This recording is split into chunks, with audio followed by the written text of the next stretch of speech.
Fala pessoal, beleza? Eu sou o Fábio, sejam muito bem-vindos ao canal de resenhas dos Perdidos no Tempo, onde a gente bate papo e troca ideias sobre quadrinhos, RPG e assuntos relacionados. Então, se liga aí que a resenha de hoje já vai começar e o papo vai ser sobre quadrinhos. Hoje a gente vai conversar aqui um pouquinho sobre Black Hammer, Origens Secretas.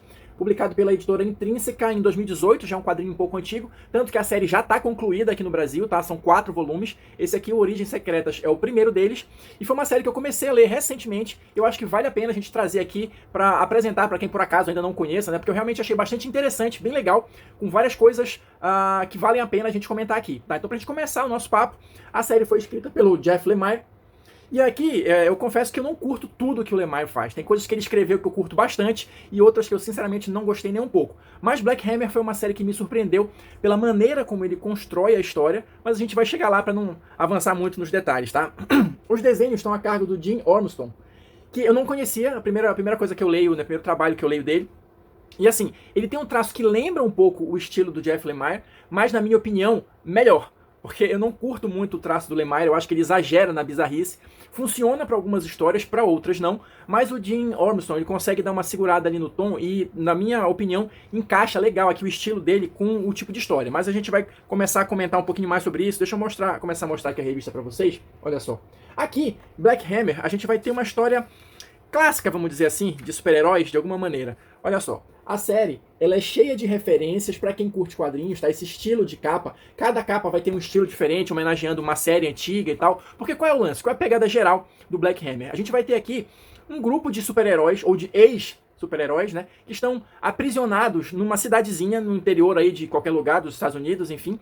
E por conta de algum mistério que não chega nem perto de ser esclarecido nesse primeiro volume, eles não conseguem sair dessa cidade. Eles já estão presos lá há algum tempo, alguns anos, eles não conseguem sair de lá, então eles tiveram que se acomodar de alguma maneira ali.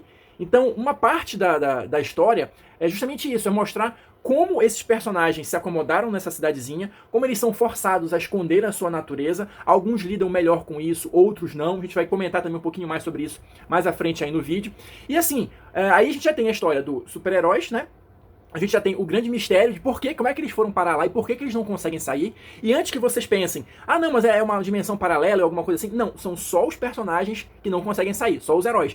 As outras pessoas conseguem deixar a cidade normalmente, pelo menos são as informações que a gente tem aqui nesse primeiro volume, tá? Então, já é uma coisa que fica ali atiçando a sua curiosidade. Mas vem cá, como é que isso aconteceu? O porquê disso? O porquê daquilo? Mas como eu falei, nesse primeiro volume, que até esqueci de mencionar, vai reunir as primeiras 6 edições originais da série, a gente não chega nem perto de descobrir ou ter alguma pista do que foi esse mistério. A gente só sabe que o último embate que esses heróis tiveram foi contra um super vilão lá, vou mostrar um pouquinho pra vocês depois, e que Black Hammer, o nome da série, é um desses heróis, que provavelmente se sacrificou por conta deles, alguma coisa assim, tanto que sobrou, olha, só o martelo aqui. Agora, a importância do Black Hammer exata, e se esse martelo tem alguma coisa especial ali e tal, também são coisas que vão somando ali para os mistérios que a série vai apresentando. Vou mostrar mais um pouquinho da revista aqui, olha só, então a gente tem aqui algumas páginas, a cidade onde eles habitavam, né, a Spiral City, tá aqui representada, a gente já tem aqui, como eu falei, diversas referências aos quadrinhos, a gente tem um jornal principal aqui e tal,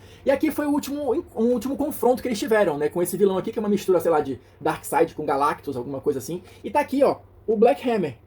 Então, alguma coisa aconteceu neste último confronto que matou o Black Hammer e fez com que todos esses heróis ficassem aprisionados nessa cidadezinha.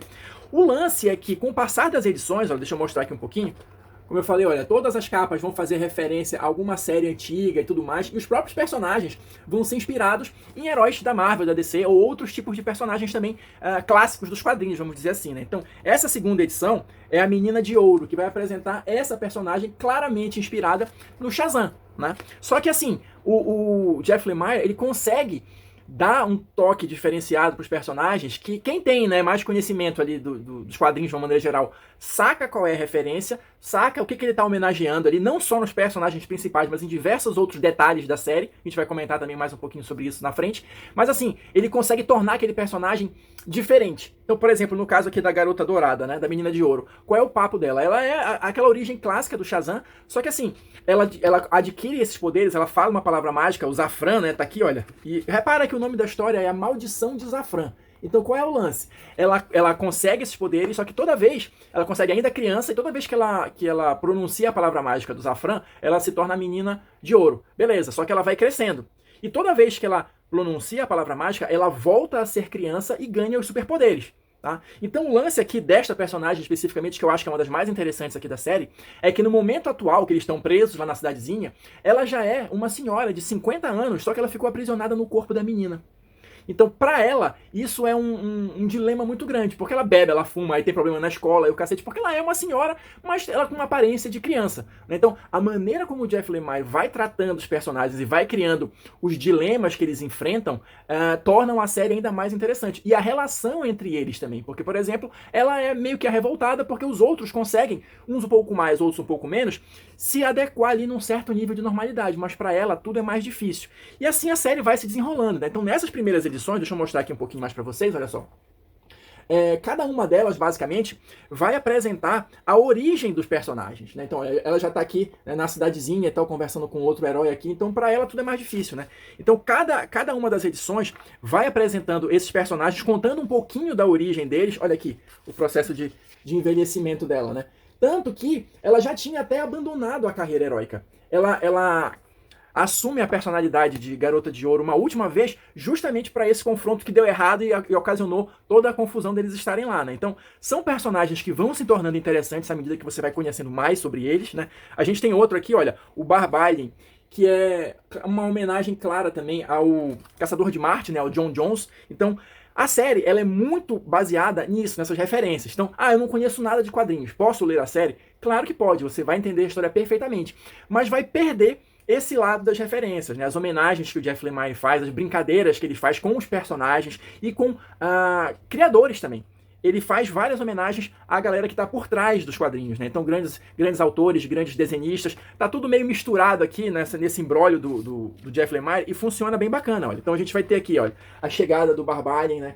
Como eu falei, cada uma das edições vai trazendo um pouco da origem deles, né? Então, se você conhece o personagem no qual ele foi inspirado, fica mais fácil você identificar o que foi que o Jeff Lemire trocou ali, qual foi o plot twist que ele fez na história clássica do personagem, para deixá-lo, como eu falei, mais interessante e adequado aqui para o tipo de história, né? Conforme o Caçador de Marte original, o Barbarian ele também é um transmorfo, então ele consegue se adaptar melhor, ele consegue criar uma aparência humana para ele e circular pela cidade sem problema nenhum, né?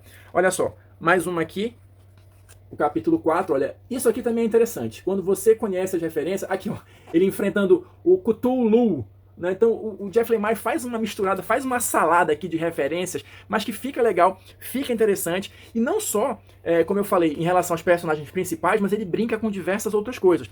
Por exemplo, aqui olha, a gente vai ter outros heróis, aqui já no passado, né? Outros heróis que não estão presos na cidade, mas ó, a gente tem as referências aqui ao Starman. Aí aqui no diálogo ele fala, olha, qual é o nome do cara? Jimmy Robinson, o Doutor Estrela. Quem saca de quadrinhos sabe que o James Robinson foi um dos autores que deu uma repaginada no Starman, que é claramente a inspiração para esse herói aqui, né? Então ele faz esse tipo de brincadeira, esse tipo de homenagem, que se você tem já um conhecimento prévio de quadrinhos, fica mais fácil você identificar, fica mais fácil de você perceber e ver, né, que o Lemire também, na verdade, eu vejo sempre essas homenagens como uma coisa de fã, né? O cara curte aquilo ali, curte aquelas pessoas, de repente são amigos, sei lá, e resolve fazer uma homenagem numa obra dele, né? Muito embora essa revista, acho que eu até esqueci de mencionar isso, originalmente ela foi publicada pela Dark Horse, tá?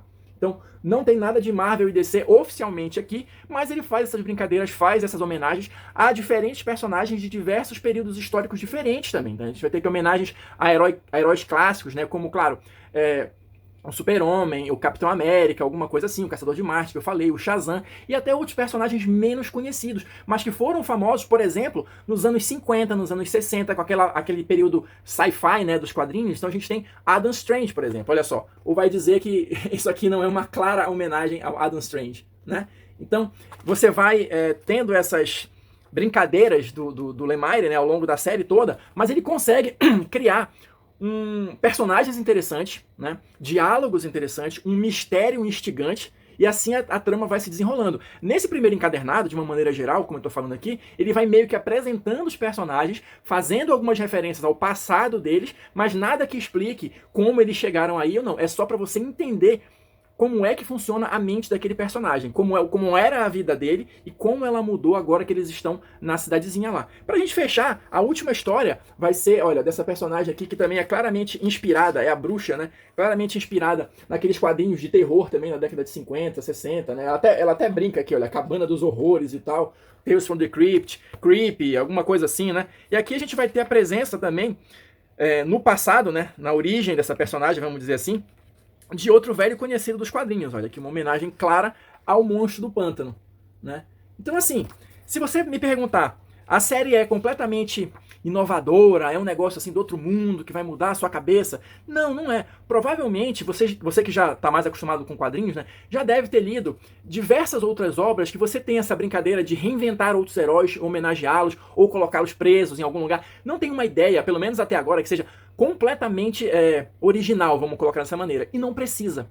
Não precisa, porque o Jeff Lemire ele consegue misturar esses conceitos e tornar esses personagens interessantes o suficiente para prender a tua atenção. Ele conta uma boa história, a história se desenvolve num ritmo interessante, num ritmo que vai te deixando mais curioso, tanto para saber mais sobre esses personagens, quanto para descobrir qual é o mistério e também para ver mais das interações entre eles. Então, é um quadrinho bem escrito, é um quadrinho bem desenhado, né? E com uma história interessante. Então, não precisa ser 100% original, não precisa ser algo que vai revolucionar. Não, é uma história interessante o suficiente para prender a sua atenção. Pelo menos na minha opinião. E hoje em dia, do jeito que a gente está vendo aí, a qualidade dos quadrinhos de uma maneira geral, ter tudo isso reunido numa série, para mim já é mais do que suficiente para querer acompanhar, para querer continuar descobrindo os mistérios do Black Hammer. Inclusive, já comecei a ler o segundo volume, então se vocês quiserem continuar acompanhando isso, quiserem saber mais sobre o Black Hammer, é só se manifestar aí nos comentários, beleza? Só pra gente encerrar aqui o vídeo, a edição tem alguns extras, né? Então ele vai colocar aqui, olha, a verdadeira origem secreta de Black Hammer, que foi como a série foi concebida, qual era o planejamento original dele, a busca por uma editora, o quanto tempo levou, né, para ele de fato conseguir colocar isso na prática. Então é bem interessante. E aqui no final a gente vai ter, de novo, altas referências para quem é mais conhecedor dos quadrinhos, né? O antigo Quem é Quem da DC, né, o Who's Who, ele vai trazer aqui uma série de fichas dos personagens, né? Olha só, no mesmo estilo que a DC fazia antigamente, apresentando cada um deles, alguns que estão na série, outros que ainda não apareceram, né, ou que apareceram só rapidinho. Não sei se vão ter mais destaque em aventuras futuras, né, em edições futuras. Então, é uma série que eu recomendo por isso. Ela é muito interessante e bem escrita, tá? E aqui para fechar mesmo, alguns cadernos de rascunho, né, alguns sketches, tanto do Jim Ormston quanto também do Jeff Lemire, também acho que tem alguma coisa dele aqui. Então quem curte acompanhar essa parte de criação aí, né, de processo criativo de personagens, de páginas e tal, também tem alguma coisa interessante aqui no finalzinho, beleza? Então é isso, pessoal, a nossa dica de hoje foi essa, espero que vocês tenham curtido. De novo, quem quiser saber mais sobre Black Hammer, quiser continuar acompanhando aqui, é só se manifestar aí nos comentários, e a gente se encontra na próxima resenha.